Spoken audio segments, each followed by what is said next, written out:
नमस्कार, स्वागत है आपका तहलका इंडिया न्यूज में। आपके साथ मैं हूं दिग्विजय सिंह चौहान। खबर उत्तराखंड देख रहे हैं आप। खबर उत्तराखंड में सबसे पहले बात राहुल गांधी के दौरे को लेकर।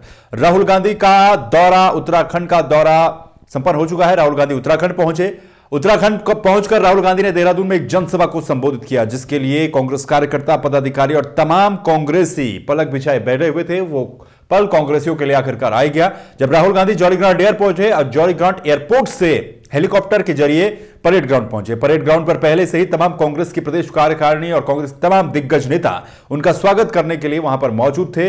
जोरदार भीड़ ने राहुल गांधी का स्वागत किया। इसके बाद सबसे महत्वपूर्ण बात इस कार्यक्रम में मनीष खंडूड़ी को लेकर रही। भुवन चंद्र खंडूड़ी के बेटे मनीष खंडूड़ी ने मंच पर पहुंचकर कांग्रेस का दामन थामा। राहुल गांधी ने मनीष खंडूड़ी का स्वागत मंच पर किया और आखिरकार बीजेपी को एक बड़ा झटका भी दिया। साथ ही इस रैली के दौरान राहुल गांधी ने कई तरह से बीजेपी और सरकार पर निशाना साधा है।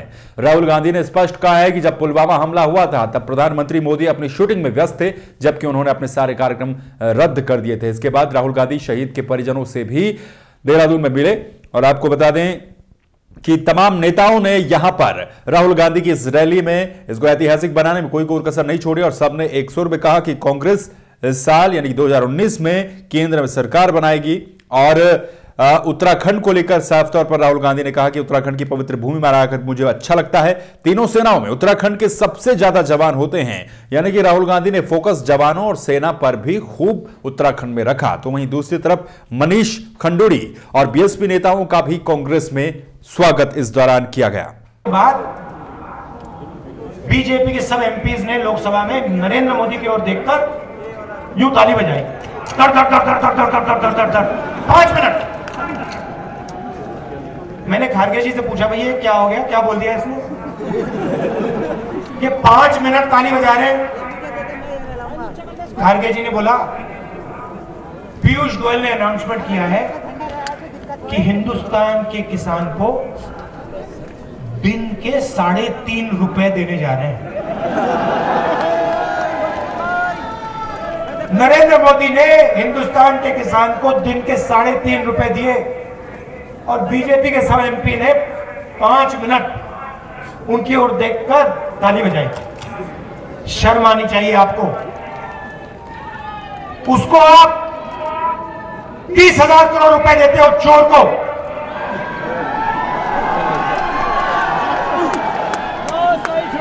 और हिंदुस्तान के किसानों को आप 3.5 रुपए देते हो दिन का। शर्म आनी चाहिए आपको। और उसके ऊपर बेवकूफ बनाने के लिए आप ताली बजाते हो। चौकीदार ये, और पूरा देश जानता है। खबर मसूरी से है, जहां पर भी चुनाव की तैयारियों में बीजेपी के कार्यकर्ता जुट चुके हैं। लोकसभा चुनाव के लिए बीजेपी कार्यकर्ताओं ने अपनी कमर कस दी है और इसी के चलते तमाम जगहों पर बैठकों का आयोजन भी किया जा रहा है।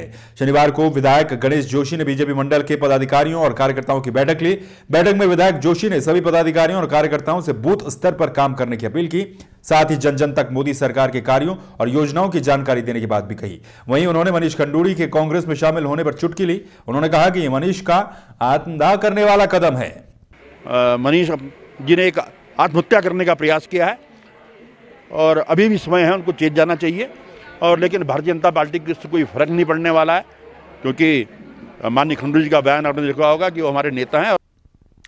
खबर है हरिद्वार से, जहां पर आबकारी विभाग और स्थानीय प्रशासन की टीम को एक बड़ी कामयाबी हाथ लगी है। इस टीम ने अवैध रूप से रखी गई कच्ची शराब का जखीरा बरामद किया।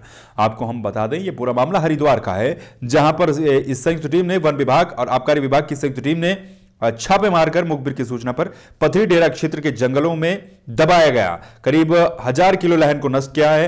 आपको बता दें कि विभाग को पथरी क्षेत्र से अवैध शराब के बारे में लगातार सूचनाएं मिल रही थी, जिसके बाद आबकारी विभाग और वन विभाग की संयुक्त टीम ने दबिश देकर बड़ी कार्रवाई की है। आपको बता दें कि आबकारी विभाग ने पथरी थाना क्षेत्र में अज्ञात शराब माफियाओं के खिलाफ मुकदमा भी दर्ज कराया है। वहीं आबकारी निरीक्षक लक्ष्मण सिंह बिष्ट ने कहा कि अवैध शराब के खिलाफ अभियान लगातार उनका जारी रहेगा। जो पथरी क्षेत्र से अवैध शराब के बारे में सूचना मिली थी, उसके संबंध में वन विभाग की टीम के साथ संयुक्त दबिश की गई। दबिश के दौरान 4 ड्रमों में लगभग 1000 केजी लहन मौके पर बरामद किया गया, जिसको कि वहीं पर नष्ट कर दिया गया। यहाँ पे केवल जंगल में केवल लहन ही हमें मिला है। भट्टी भी वहाँ पे कोई नई बनाई नहीं गई थी और अभियुक्त भी वहाँ कोई नहीं था। खबर अब हरिद्वार से। हरिद्वार के बेहरपुर इलाके में बाहरी सांसद प्रत्याशी को लेकर विरोध तेज हो चला है। आपको हम बता दें कि यहां पर लोग ये मांग कर रहे हैं कि इस बार का लोकसभा का प्रत्याशी कोई भी पार्टी से हो, लेकिन वो स्थानीय व्यक्ति हो।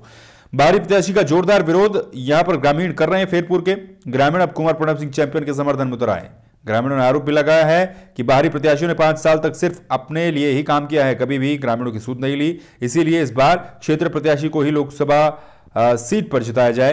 ग्रामीण सोमवीर सिंह का कहना है कि कुंवर प्रणब सिंह चैंपियन 4 बार विधायक रह चुके हैं। उन्होंने क्षेत्र में जनता के लिए विकास कार्य किए हैं, इसीलिए उनकी पत्नी रानी देवयानी सिंह को ही हरिद्वार सीट पर सबसे बेहतर दावेदार माना जाए।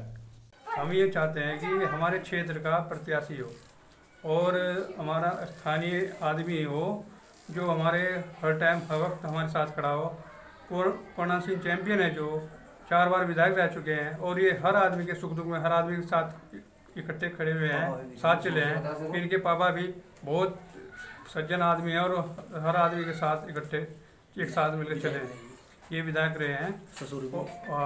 और हम ये चाहते हैं कि जो इनकी मिसेज देवानी जी है उनको ही लोकसभा का टिकट होना चाहिए। खबर सिद्धार्थगंज से है, जहां पर बिजली विभाग की एक बड़ी लापरवाही सामने आई है। यहां पर बिजली विभाग की लापरवाही देखने को मिली है, वो इसलिए क्योंकि बिना बिजली का प्रयोग किए ही यहां पर लोगों के घरों में बिजली के बड़े बड़े बिल थमा दिए गए। आपको बता दें कि लौका में बिना बिजली का प्रयोग किए ही लोगों को बिजली के बिल थमा दिए गए, जिसके बाद ग्रामीणों ने विद्युत विभाग के खिलाफ जमकर प्रदर्शन किया। ग्रामीणों ने बताया कि उनके गांव में लगभग 1 दर्जन लोगों के घरों में सौभाग्य योजना के तहत बिजली के मीटर लगाए गए थे। मीटर लगवाने के बाद उनके घर में बिजली के नाम पर एक बल्ब तक नहीं है, बावजूद इसके बिल आ रहे हैं। वहीं अधिशासी अभियंता चंदन सिंह बिष्ट ने बताया कि मामले की जानकारी ली जा रही है, जल्द ही कार्रवाई की जाएगी। हमने अभी ये मामला संज्ञान में आते ही संबंधित और अभियंता और उपखंड अधिकारी को निर्देश दिया गया है कि पूरी रिपोर्ट सबमिट करें।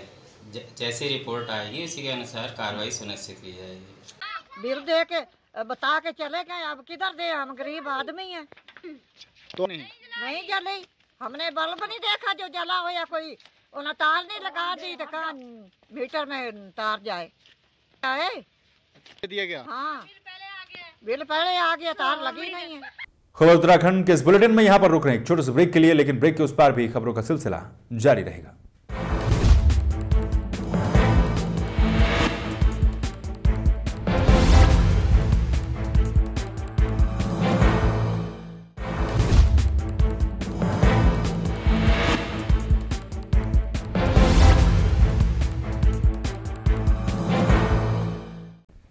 ब्रेक के बाद एक बार फिर से आपका स्वागत है। खबर अब सितारगंज से है। सितारगंज में गुरु नानक देव के 550वें जन्मदिवस के मौके पर नगर कीर्तन का आयोजन किया गया। यहां पर लोगों के अंदर खासा उत्साह भी देखने को मिला। आपको हम बता दें कि सितारगंज में बाबा अवतार सिंह के नेतृत्व में श्री गुरु नानक देव महाराज के 550वें जन्मोत्सव पर्व पर नगर कीर्तन का आयोजन किया गया।